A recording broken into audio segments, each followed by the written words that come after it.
Kidlat News Updates.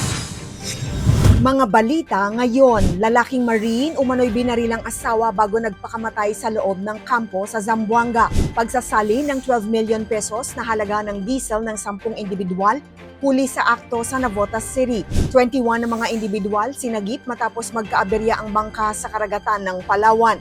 Ako po si Cesar Soriano para ihatid ang mga nangungunang balita sa buong kapuluan. Ngayon, Patayang mag-asawang miyembro ng Philippine Marines matapos ang pamamaril sa loob ng Marine Base Arturo Asuncion sa Barangay Kabatangan, Zamboanga City noong June 23, Miyerkules.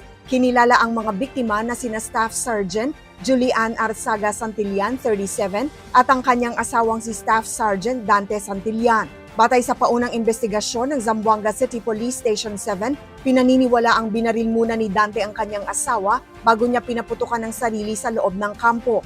Nagtamo si Julian ng 3 tama ng bala at agad na nasawi, habang isinugod pa sa ospital si Dante, ngunit kalaunan ay binawian din ng buhay. Iniimbestigahan pa ng pulisya ang eksaktong motibo, kabilang ang ulat ng umunoy personal at pinansyal na alitan ng mag-asawa bago ang insidente.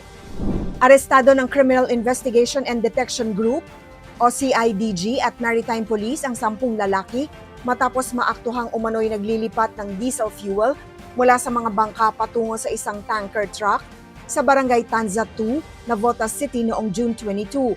Ayon sa mga otoridad, wala umanong permit mula sa Department of Energy o DOE ang naturang operasyon. Nasabat ang tinatayang 12 million pesos na halaga ng diesel, kabilang ang mahigit 80 drums ng krudo, isang fuel tanker, 2 motorized boat, water pump at hose na pinaniniwala ang ginamit sa paglilipat ng petrolyo. Mahaharap ang mga suspect sa kasong paglabag sa Batas Pambansa bilang 33 at Presidential Decree 1865. Sinagip ng Bantay Dagat Rescue Team ang 21 sakay ng isang bangka matapos itong mawala ng timon sa pagitan ng isla sa Kabugan at Modesa sa Roxas, Palawan nitong Martes, June 23. Ayon sa ulat, pauwi na ang mga pasahero mula sa Madles Island nang magkaroon ng aberya ang kanilang bangka at humingi ng tulong sa mga otoridad. Agad na rumesponde ang rescue team at narating ang lugar ilang minuto matapos matanggap ang tawag. Matagumpay na nahila ang bangka patungo sa Purok Mangingisda sa Barangay 4, Roxas at ligtas na naihatid ang lahat ng sakay.